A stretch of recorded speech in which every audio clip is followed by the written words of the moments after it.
Assalamualaikum warahmatullahi wabarakatuh. Hamdan syukran lillah amma ba'd. Sahabat manusia plural yang saya hormati dan saya banggakan, sudah cukup lama saya tidak membuat konten, membuat video, memberikan informasi terupdate seputar perpolitikan khususnya Jawa Barat. Karena ada beberapa hal yang tidak bisa saya tinggalkan dan juga tidak bisa saya wakilkan. Selama seminggu full bahkan lebih ini saya mengikuti rangkaian ibadah haji, fokus ke sana dari mulai tanggal 8 dan sekarang alhamdulillah sudah bergeser ke Madinah, dan mudah-mudahan saya minta doa kepada semuanya agar rangkaian ibadah haji saya itu diterima oleh Allah Subhanahu wa taala. Amin ya Allah ya rabbal alamin. Kemudian karena jangan sampai suudzon juga, kadang-kadang kan wah itu kontennya ngomongin orang lain, duitnya dipakai untuk ibadah haji.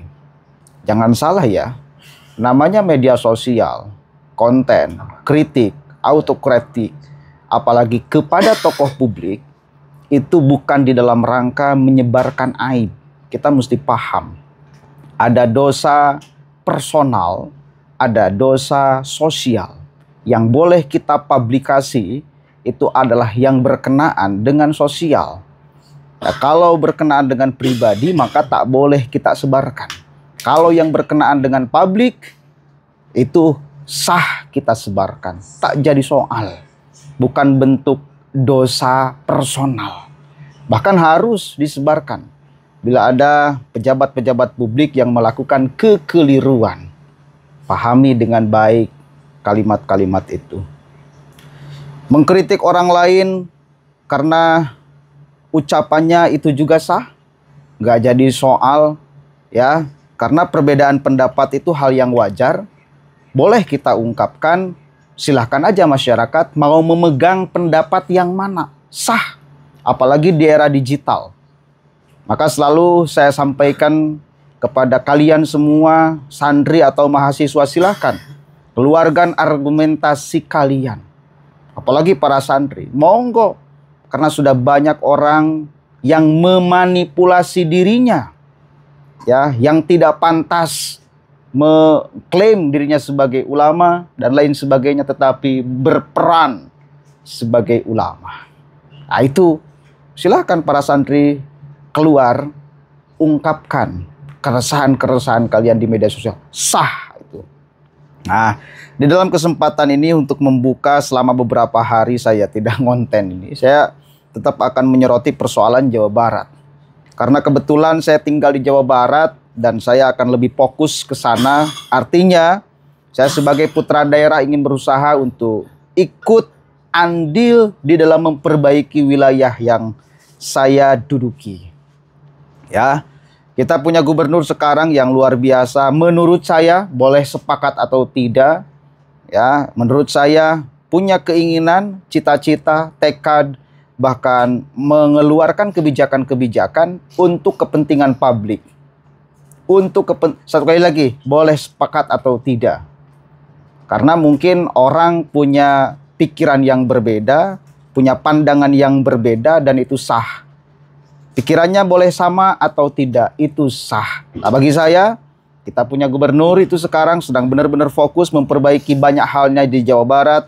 Pendidikannya, kesehatannya, alamnya sedang ditata lagi dengan baik, dan lain sebagainya. Dan saya bertekad dari dulu, kalau ada orang yang mengeluarkan pendapat, mengeluarkan kritikan yang bagi saya merugikan banyak masyarakat Jawa Barat, maka akan saya counter. Sah itu, tak jadi soal. Orang mungkin punya cara-cara yang berbeda di dalam memperbaiki wilayah yang dia tinggali, tetapi ini semata untuk fastabiqul khairat, berlomba-lomba di dalam kebaikan. Kemarin itu ada cerita dan sekarang cukup rada viral ya, kepala desa yang mengeluarkan keinginannya untuk Gubernur Jawa Barat datang langsung ke wilayahnya. Sebelumnya kita cek dulu nih videonya. Lurah. Pak Gubernur, tolong atuh segera datang ke Desa Pasir Munjul karena Bapak itu kan dulu sangat dekat sama saya. Sekarang kenapa nggak saya telepon nggak direspon? Sekarang saya jadi kebingungan. Itu aja Pak, tolong segera ke sini bantu untuk relokasi warga untuk pindah ke PTPN, tanah PTPN ada di berdampingan dengan tanah masyarakat Desa Pasir Munjul satu batas.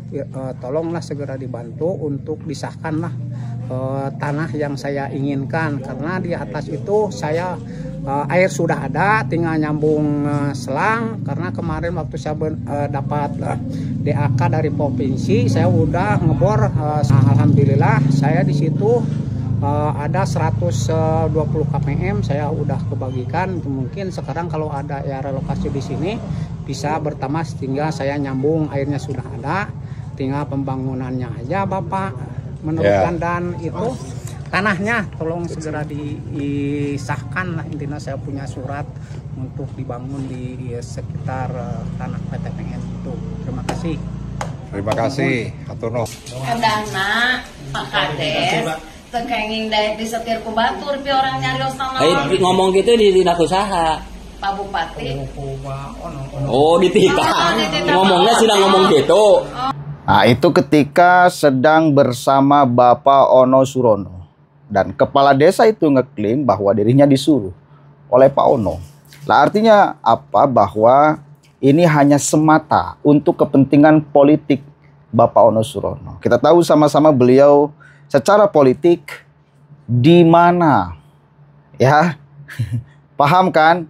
Nah, itu artinya saya melihat sekarang itu banyak orang yang sedang berusaha untuk menjatuhkan Pak Deddy Mulyadi dengan segala cara yang dia miliki. Maka karena di awal saya melihat bahwa sosok Deddy Mulyadi itu adalah orang yang berpikiran, berkiprah, mengeluarkan kebijakan-kebijakan untuk Jawa Barat, dan saya akan mengkanter seluruh narasi buruk mengenai dirinya karena saya melihat ketulusannya. Maka ini pun salah satu yang harus bagi saya, menurut saya kanter.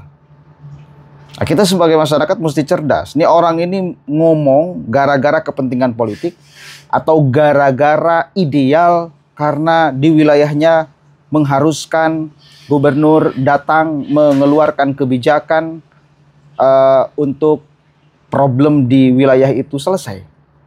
Kita harus bisa membaca dan memahami itu. Bahwa kemudian di sana ada problem, mungkin iya atau bukan mungkin lagi. Iya, karena ada longsor atau apa gitu ya. Tetapi ketika seorang kepala desa mengeluarkan statement seolah-olah Pak Gubernur tidak sama dengan yang dulu, lebih katakanlah memprioritaskan, atau bahkan yang dekat juga sudah sekarang merasa jauh, biasanya bisa dihubungi sekarang menjadi tidak. Ini juga kita mesti paham, sekarang itu beliau menjadi gubernur Jawa Barat, bukan hanya gubernur di satu tempat. Maka kita tahu sama-sama kantor beliau itu bukan hanya di Bandung, tetapi di berbagai wilayah yang ada di Jawa Barat. Ini adalah upaya untuk berbuat adil kepada semuanya. Jadi Jawa Barat itu bukan hanya identik dengan Bandung. Jawa Barat itu bukan hanya identik dengan satu wilayah. Bahkan dulu itu kalau kita mau melihat Cirebon itu seolah-olah bukan Jawa Barat. Kita merasa Cirebon itu bukan seolah-olah Jawa Barat. Bekasi itu bukan seolah-olah Jawa Barat. Tapi dengan hadirnya Kang Deddy Mulyadi, beliau menegaskan beberapa kali datang ke sana dan mengatakan, ngomong dialog dengan masyarakat Indramayu, masyarakat Cirebon, masyarakat Bekasi. Ini adalah Jawa Barat. Ini adalah Jawa Barat. Warga Bekasi harus pede mengatakan bahwa dirinya orang Jawa Barat. Warga Cirebon harus pede mengatakan dirinya orang Jawa Barat. Warga Indramayu mesti pede mengatakan dirinya orang Jawa Barat.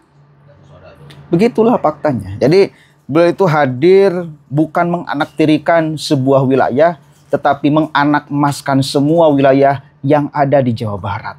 Maka gebrakan di awal itu tegas sekali.